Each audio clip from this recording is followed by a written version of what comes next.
challah shape, whatever. The bread. We're going to see in a second. There are two possibilities. There were two possibilities. They were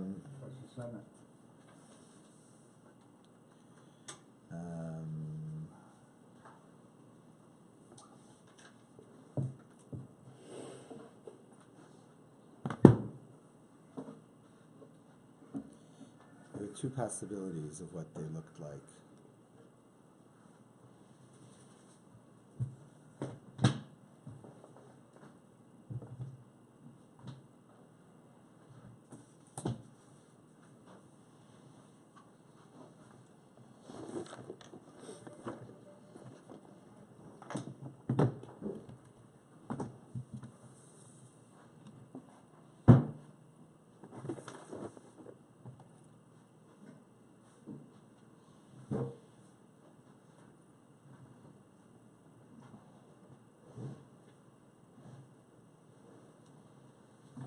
Okay, so let's now get... okay, so today's daf is daf Tzadi Dalid. We have the end of this Perek Shtei Midos, and then we get into the Lechem HaPanim, what they looked like. So let's start again with the Mishnah. We learned it at the end of our learning yesterday. Chomer Besmicha Mi Betnufa. There is a stringency to the law of leaning on a karban, which is more than the law of waving parts of a karban. And then ubetnufa, there's certain stringencies to waving more than leaning. Okay, a leniency about waving is that if you have a group of partners in a karban, only one needs to do the waving, and his waving works for all. Whereas, as we learned from the word karbano, his karban, each owner has to do leaning. If you have 5 owners of a karban, you can't have one leaning on behalf of all 5. Each of them have to lean on it. On the other hand, chomer betnufa, there is a stringency to the waving more than the leaning. Shatnufa nohegas bekarbanos hayachid. The waving applies even to an individual's karban, uve karbanos hatzibur, and it also applies to communal karbanos. Whereas leaning does not apply to communal karbanos, except as we saw yesterday for 2 communal karbanos, either parelam davar shel tzibur and seiri avodah zara, or parelam davar shel tzibur and sa'ir hamishtalech. Another difference between waving and leaning, waving applies to living creatures, let's say the kivsei atzeres, and to dead parts, chaz of a shok, the chest and the thigh. Whereas leaning, you never lean on something which is dead.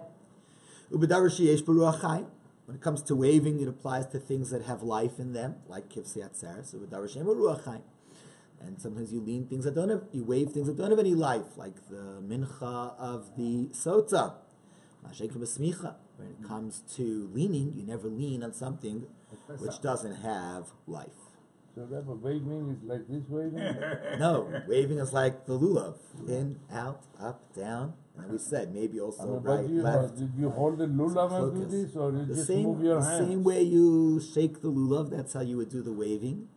And we saw, remember, in the machlokas of the Rishonim in Masechet Sukkah, whether that is just out, in, up, down, or maybe also right, left, and out, in, up, down. But empty hands, nothing in it. Oh, holding the karban. Oh, you mean, but how could you lift up a sheep? A sheep like that? So you did. You took a sheep and a loaf on top of it, and you lift it up, down. 1-year-old sheep. It's a 1-year-old sheep. Okay, says the Gemara. Tana Rabbanan looked at a brayso. Practice with your wife first. Maybe your baby granddaughter. Work it out. Tana Rabbanan looked at a brayso. What's the source that when you have partners in a karban, each need to do the leaning? Karbano. That's what we said before. Said it yesterday. It says karbano, his karban. It's written in regards to the shlamim. You will lean on his karban. his carbon. The Rabbis kol baalei carbon l'smicha.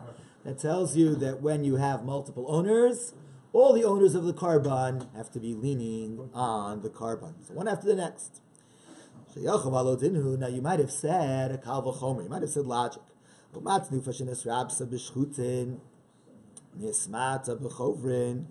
Here when it comes to waving, and waving is stronger than leaning, because waving applies even to an animal slaughtered. And nevertheless, waving doesn't apply to a group. When you have a group, it's just one act of waving. You don't have everybody doing waving. So smicha, when it comes to leaning, which doesn't apply to that which is slaughtered. So certainly it shouldn't apply to a group that each person should do the leaning. Maybe one person does the leaning, like one person does the waving. That's why we needed a verse. The verse teaches us the word carbon. No, he is to lean on his carbon. The rabbis call baalei carbon l'smicha, which teaches me that when we have multiple owners of a carbon, each one has to lean on it. So one second, once you have logic saying we should be comparing waving to leaning, so why don't we use logic to say that when you have 5 partners in an animal, each of them should be doing the waving. And say like this, leaning doesn't apply to the animal when it's dead. And nevertheless, when it comes to leaning, you can lean on all, when you have 5 partners in an animal, all of them lean. Even though leaning is less strict than waving, leaning applies to all of the 5 partners. So it's nufa. So you talk about waving, which is stricter, because it even applies to things that are already dead. So certainly it should apply to when you have a group of 5 partners, all of them should be doing the waving. Says the Gemara, no. You can't say when there are 5 partners, all of them wave. Because how would that happen? What are you proposing should happen?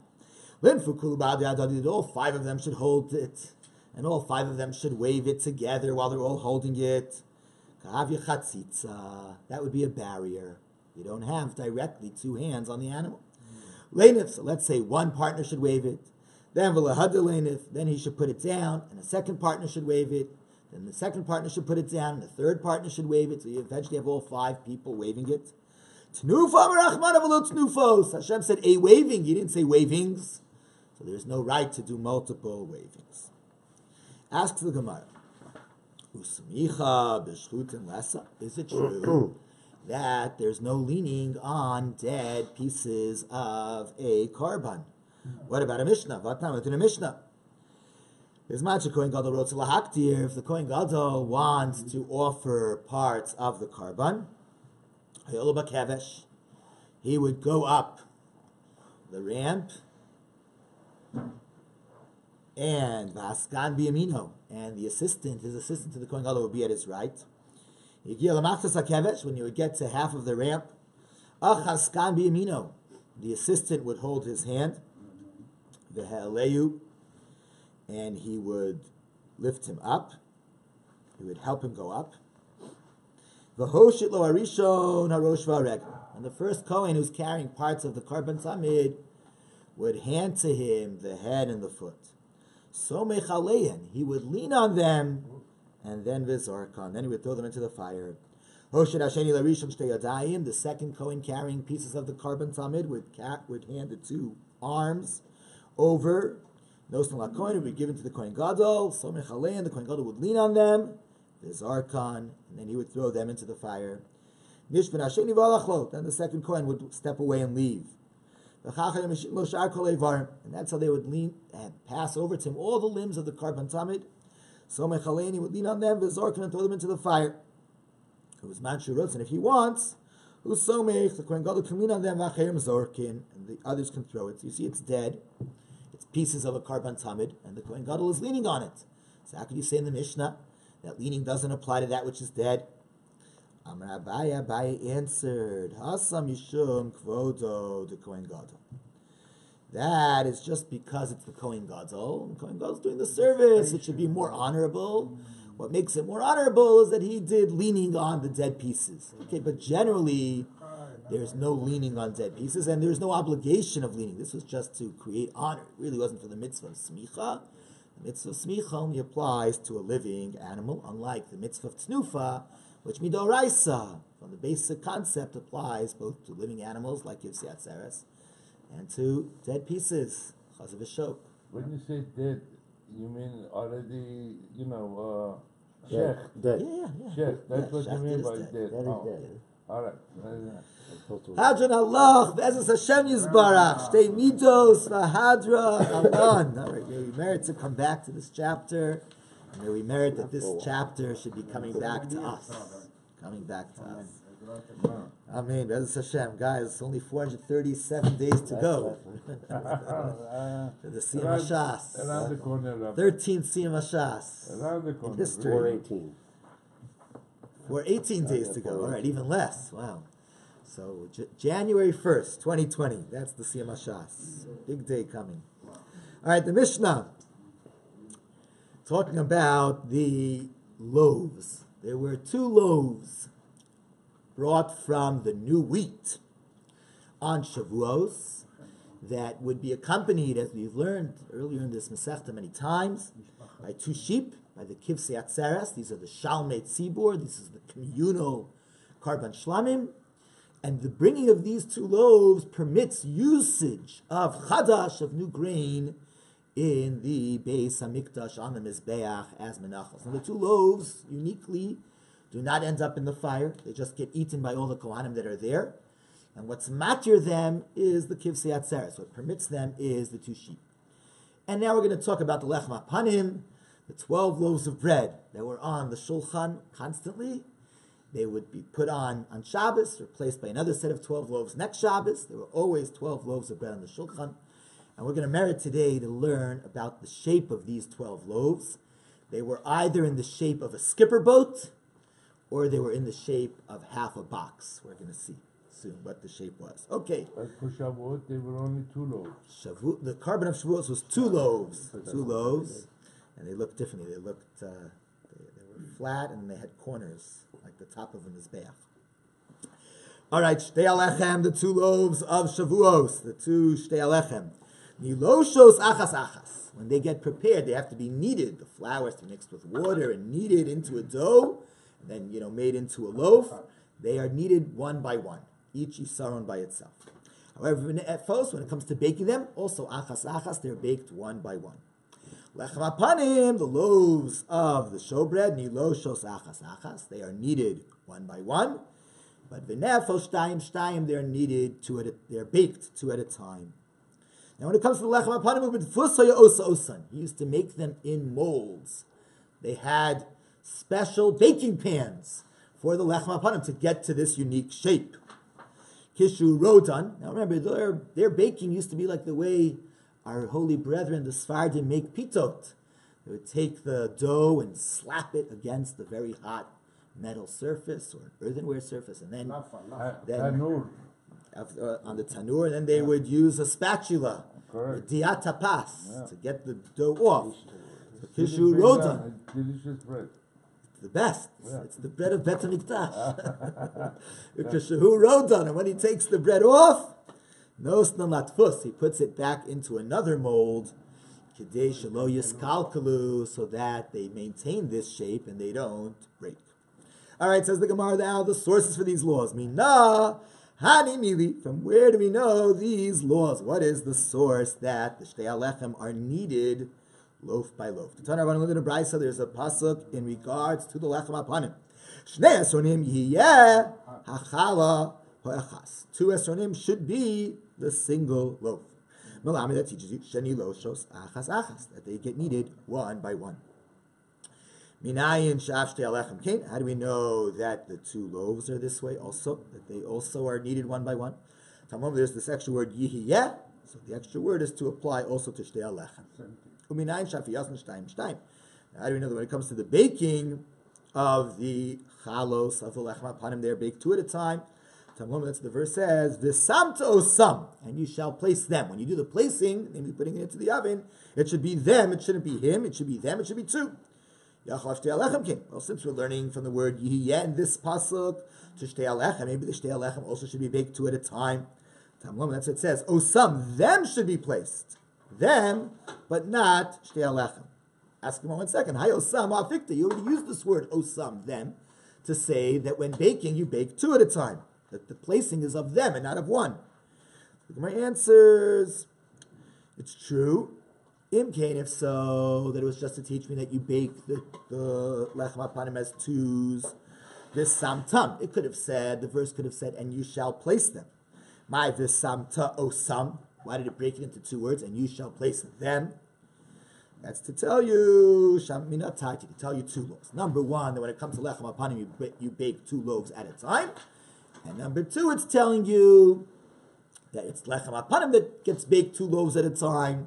But shtei halechem does not get baked 2 loaves at a time. Them get baked 2 loaves at a time. But shtei halechem get baked 1 loaf at a time. Now we get to the main part of today's daf, the lechem hapanim. Tana Rabbanim went to the brayso. How would they make the lechem hapanim? The verse says, "V'sam to osam," and you shall place them. What are you placing them in? B'tfus, you're putting it into a mold. Shlosh tfusim heim. There were 3 molds. Nosel tfus, v'adainu batzek. There's 1 mold for when it was dough. You would put it into a mold to create the dough, to shape the dough. Then there was another mold in the oven that it was then put into that mold to bake in that mold. When you remove the baked bread from that mold, you then put it into a 3rd mold, so that the bread shape not get ruined. Why don't you put it back to the first mold? Why do you need to have 3 molds? No, because once you bake it, nafla, it does inflate a bit. So once it inflates, it won't fit into the first mold. That's why you need to have a 3rd mold for when it comes out of the oven, and it can hold it. Well, you Rabbi, take it the out bread of is the... already baked. What's that? When the bread is already baked, what do you need another mold for? We're going to see, based on its shape, it's not such a sturdy shape. I mean, you take it off, halfway cooked, baked. No, it's baked. And you put them in another mold, and then you move them again and put them in another mold. No, you take it out fully baked. But you put it in a mold because you're going to stack them one on top of the other. You don't want them to break. You don't want them to collapse so each other. it's like a protection mold, okay.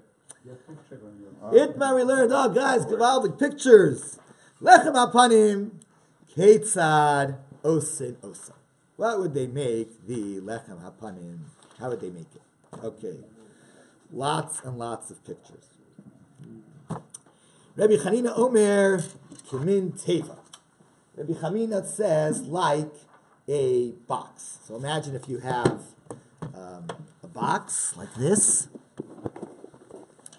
and you were to cut off the top and cut off the 2 sides here.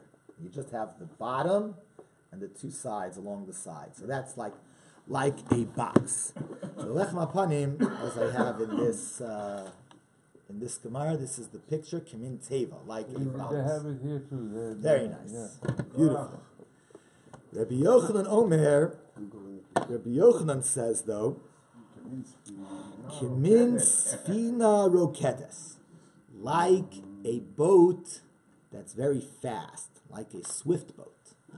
So a swift boat has a very sharp bottom, and then it goes like this. So,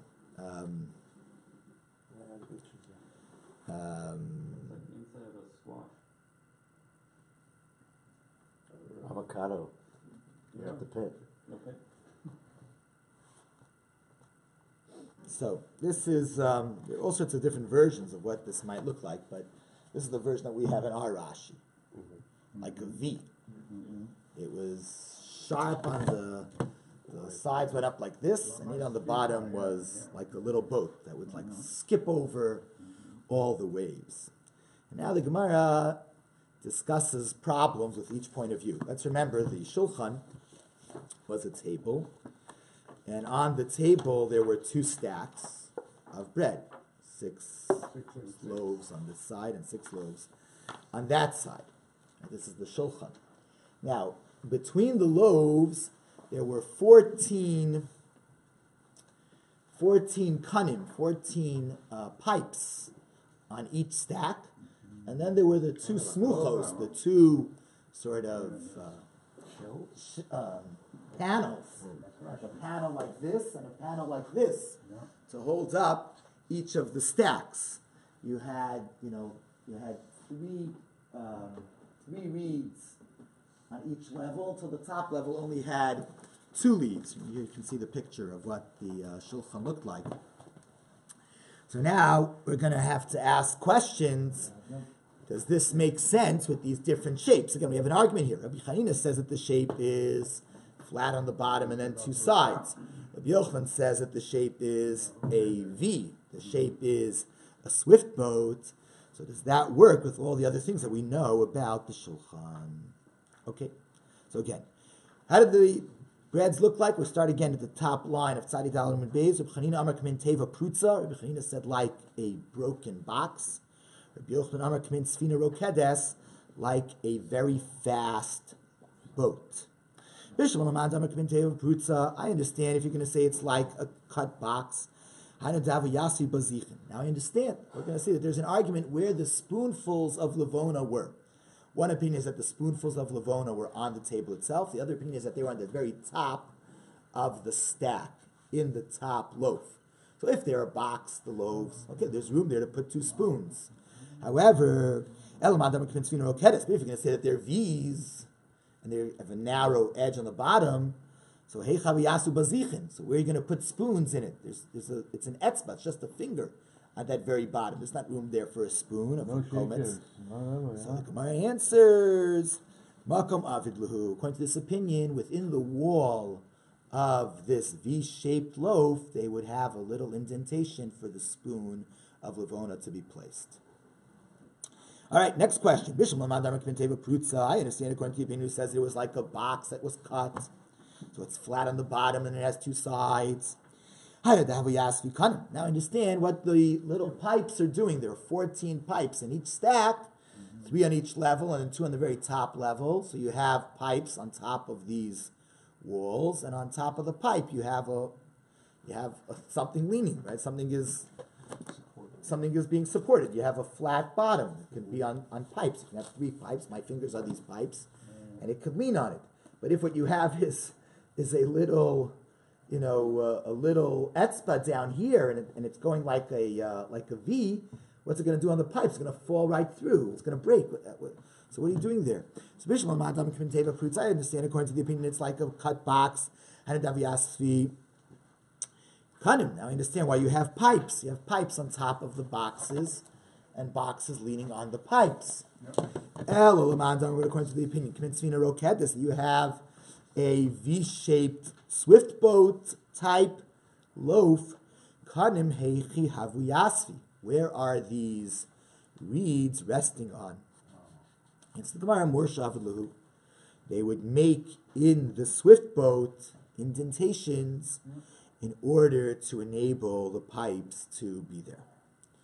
All right, Bishmal Adam Teva Prutza. I understand according to the opinion it was like a cut box. Now I understand why you had boards on the side to support it. And I understand how they were able to support it, because they were all straight.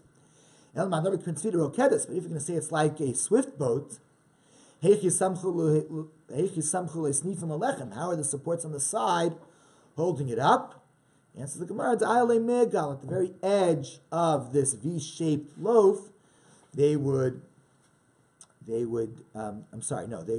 when making these supports, they would make it a little circular on the bottom, and that circular thing would support the bread that it not break.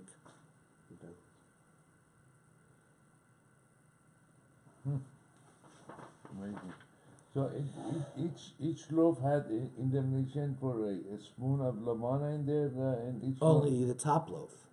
Just the space. Yeah. Not each one didn't carry it. They Right, didn't put only a the spoon top there. one had, right. And then they had, if they were V-shaped, they had indentations for the sticks to go on top of them, and they had something rounded in order to support it from falling down. Rabbi, is that what you're saying? That's how the bottom was? Is that how they? Yes. Well, that's the V To shaped. hold the V shape. That's the So V-shaped. it doesn't break, right? Is that how it is? Yeah, that's the V shaped, and that's the box shaped.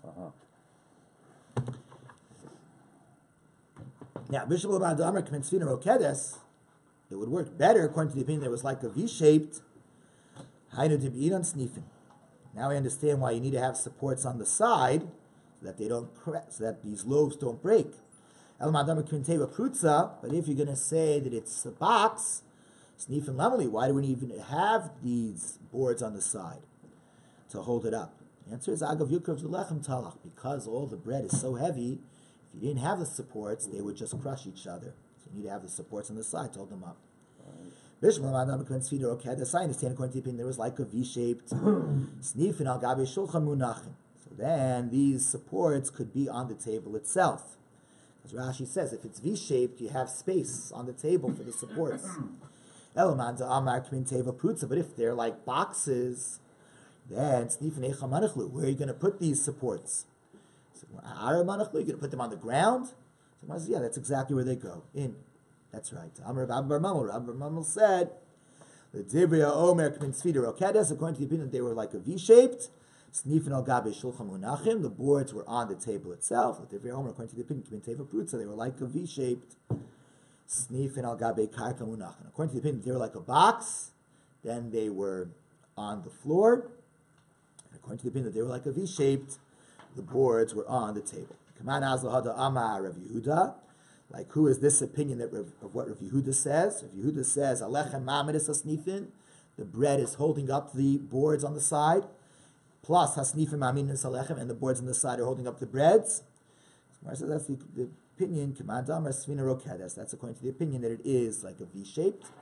So both the sides are holding up the V-shaped, and the V-shaped is holding up the breads. Okay, that's the end of today's daf. I saw yesterday on the internet a nice quote from Rav Shamshin Rafal Hirsch. Rav Shamshin Rafal Hirsch asked, why are the lechem panim made in this shape? Baruch said, why aren't they made like chalos?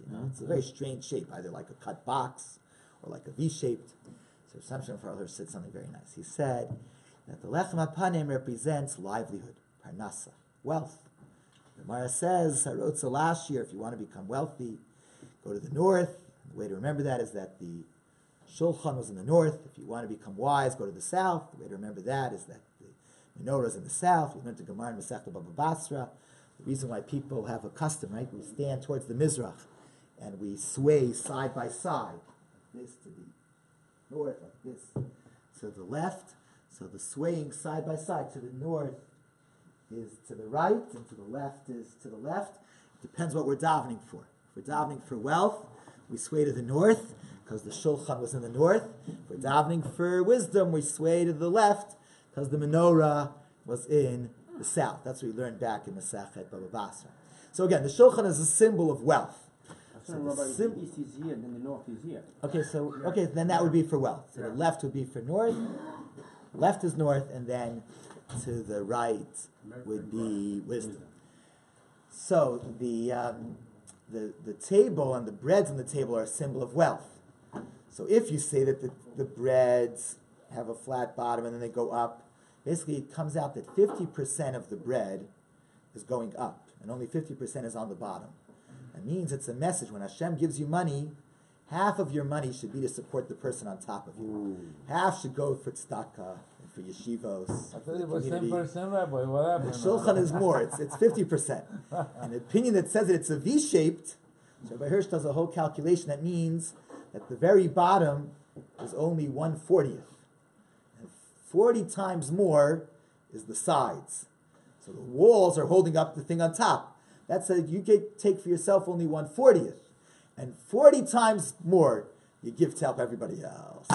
That's what gives you wealth. You want to know what to give you wealth? Make Hashem either a 50% partner or a 3,900% partner. More than 20%. What if you're the top bread? If you're wealthy, you can give more than 20%. 3,900. 20% is to the poor people.